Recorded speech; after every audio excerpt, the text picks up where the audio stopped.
2026 সালের নির্বাচন হতো না যদি জুলাই আন্দোলন না হতো।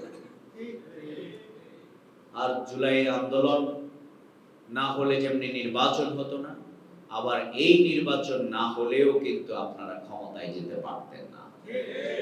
শুধু ক্ষমতা, অনেকে তো বিদেশ থেকেও দেশে আসার সাহসটাও করেন নাই।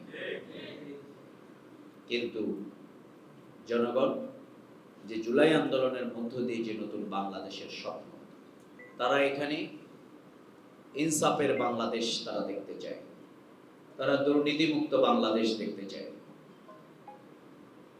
সেই লক্ষ্যেই তারা ক্ষমতার ভারসাম্য, সংবিধান সংস্কারের জন্য এদেশের মানুষ গণভোটে পক্ষে তারা রায় দিয়েছে, হ্যাঁ ভোটের পক্ষে তারা রায় দিয়েছে।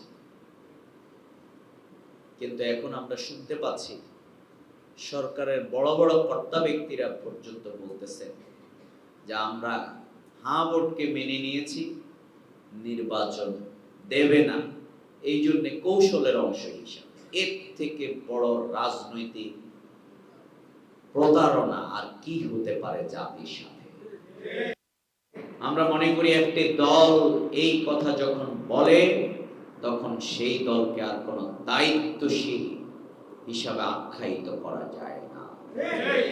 বিগত দিনে যারা জনগণের সাথে প্রতারণা করেছে, শহীদের রক্তের সাথে বেইমানি করেছে, গাদ্দারি করেছে, তারা শুধু বাংলাদেশের গণ্ডি থেকে বিতাড়িত হয় নাই, তারা ক্ষমতার মসনদ থেকে শুধু বিতাড়িত হয় নাই, বাংলাদেশের গণ্ডি থেকেও তাদেরকে বিতাড়িত করা হয়েছে।